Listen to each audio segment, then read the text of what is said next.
नमस्ते ब्रह्मपुत्राय सोनभद्राय ते नमः।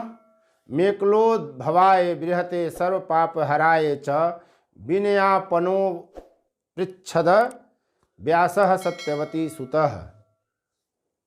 मैं उपेंद्र कश्यप, आप देख रहे हैं फोर्थ व्यू, चौथा विचार, वैचारिक मुद्दों का सबसे बड़ा अड्डा। आप श्लोक सुनकर समझ गए होंगे हम आज बात करने वाले हैं सोन की। सोन पर एक वीडियो आपने पहले भी देखा होगा फोर्थ व्यूज यूट्यूब चैनल पर, जिसमें यह बताने का प्रयास किया गया था कि सोन का धार्मिक महत्व क्या है और उसमें स्नान का मुख्यतः क्या लाभ मिलता है। हम आज बात करते हैं सोन पर खास तरीके से का। सोन जहाँ से निकला, जिस अमरकंटक से निकला, सोनमुंडा से जो सोन निकला, उस सोनमुंडा के महंत सोमेश्वर गिरी की हम आपको बात सुनाएंगे। हमने उनके अलावा हम आपको जिस अमरकंटक के सोनमुंडा से सोन निकला है उसके महंत सोमेश्वर गिरी की बात सुनाएंगे।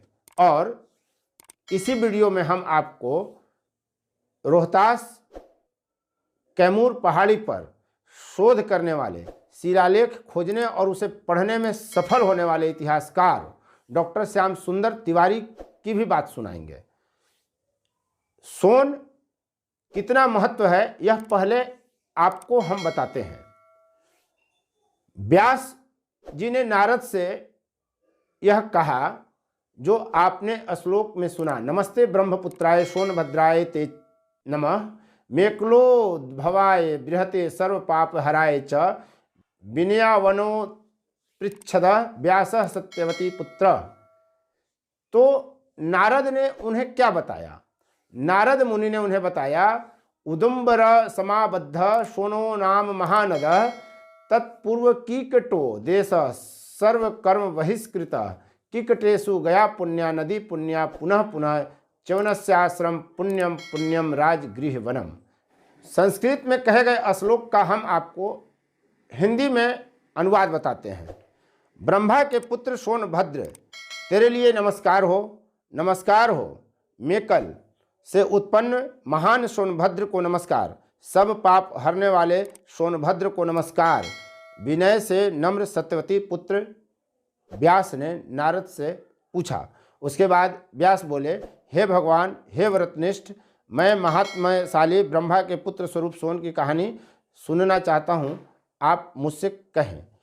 तो नारद मुनि ने उन्हें जो सुनाया उसका यह श्लोक है कि जिसका अर्थ अब आपको हम बताते हैं। गूलर के वनों से आविष्ठित सोन नाम का महानद है।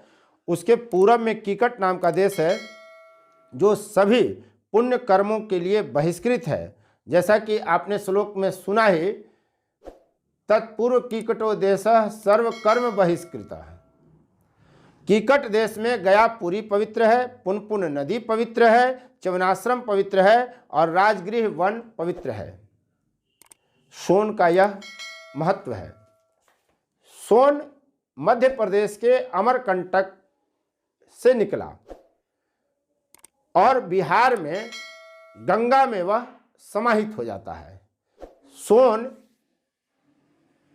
पुल्लिंग है, इसलिए इसे नदी नहीं कहते, इसे नद कहते हैं। देश में सिंधु, ब्रह्मपुत्र और सोन, यही तीन पुल्लिंग हैं जो नद कहे जाते हैं, महानद कहे जाते हैं, नदी नहीं कहे जाते। इसलिए सोन को जब कभी भी आप सोन नद लिखा हुआ पढ़ें, सुने, तो यह न समझें कि यह भूल है। सोन नद ही है, सोन नदी नहीं है।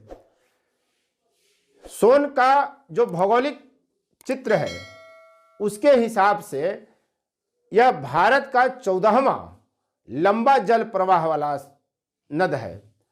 784 किलोमीटर लंबा है सोन नद का प्रवाह, यानी 487 मील लंबा है यह नद। मध्य प्रदेश में 500 किलोमीटर यानी 311 मील, उत्तर प्रदेश में 82 किलोमीटर यानी 51 मील और बिहार में 202 किलोमीटर यानी 125 मील लंबा प्रवाह है सोन का। सोन का क्षेत्र इतना लंबा है। यदि हम जल ग्रहण क्षेत्र की बात करें तो 71,256 वर्ग किलोमीटर इसका जल ग्रहण क्षेत्र है, यानी 27,513 वर्ग मील इसका जल ग्रहण क्षेत्र है। इसे अगर बांटें तो आपको पहले जो आंकड़ा बताया गया उससे आप स्पष्ट हो गए होंगे कि सोन का प्रवाह क्षेत्र सबसे अधिक मध्य प्रदेश में है, उसके बाद बिहार में है, बहुत थोड़ा हिस्सा वह उत्तर प्रदेश में पड़ता है। तो मध्य प्रदेश में सोन नदी का जल ग्रहण क्षेत्र 47,656 वर्ग किलोमीटर है, जबकि उत्तर प्रदेश में 5,952 वर्ग किलोमीटर और बिहार में 17,651 वर्ग किलोमीटर जल ग्रहण क्षेत्र सोन का है। अब आप सुनिए कि सोन पर सोन मुंडा के महंत सोमेश्वर गिरी ने क्या कहा। इसके बाद हम आपको सुनवाएंगे डॉक्टर श्याम सुंदर तिवारी से कि सोन, नर्मदा और जोहिला की क्या कहानी थी। बहुत संक्षिप्त में आप सोन की पूरी कहानी इस वीडियो में जान सकेंगे। नमामि विघ्नेश्वर पाद पंकजम। ओम सोमभद्राय च विद्महे ब्रह्मपुत्राय च धीमहि तन्नो सोमः प्रचोदयात्। पुरामरकंटक के जो देखिए, सोन जो है भारत के उन 3 नद में है जिनको कि पुरुष की संज्ञा है। और आप जानते हैं सिंधु और ब्रह्मपुत्र के बाद अगर कोई तीसरा नद है तो वह सोन नद है। और सोन नद क्यों नाम पड़ा, ये आपका इसका हिरण्यवाह भी नाम है, जिसका मतलब है कि सोना इसमें मिलता है। लेकिन सोना नहीं बल्कि बालू आज सोना के रूप में है। आप देख रहे हैं कि उसका कितना महत्व है। और स्वर्ण के समान यहाँ का बालू उसमें दीप्ति होती है, इसलिए इसका हिरण्यवाह नाम पड़ा। और इसका तीसरा नाम है मेकल सुत। मेकल पर्वत से यह चला है, लेकिन वास्तव में यह मेकल का दामाद है। मेकल सुत नाम है हमारे पुराणों में, लेकिन मेकल का दामाद है। और आपसे बतलाएं कि इसकी शादी जो हुई थी वो नर्मदा से होनी तय हुई थी, लेकिन नर्मदा से शादी नहीं हो पाई थी, ऐसा यहाँ की किंवदंतियों में है। और नर्मदा चाहती थी कि सोन से हमारी शादी हो जाए, सोन भी चाहता था कि हमारी शादी नर्मदा से हो। मेकल ने शादी तय की थी, लेकिन हुआ क्या कि नर्मदा ने भेजा अपनी सखी नाइन थी जोहिला को भेजा कि हम आ रहे हैं सोन से मिलने के लिए। लेकिन हुआ क्या कि तब तक प्रणय करने लगा जो है जोहिला के साथ सोन।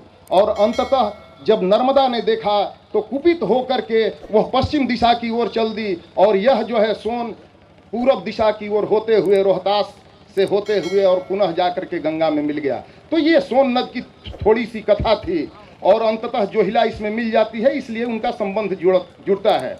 आपसे बतला दें कि आज पूरे विश्व में पहले माना जाता था कि मानव का उद्भव अफ्रीका में हुआ है, लेकिन इसी नर्मदा मैन के रूप में आज यह इतिहास आ चुका है। और डीएनए से आज पता चल चुका है कि नर्मदा मैन ही वास्तव में मानव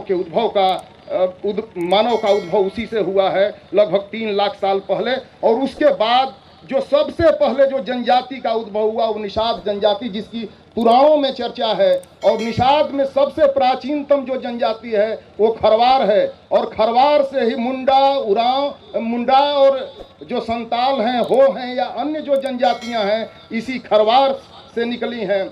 और खरवारों का सबसे प्राचीनतम जो जगह है यही कैमूर पहाड़ी है, रोहतास पहाड़ी है। और आपने देखा सोन पर यह खास वीडियो।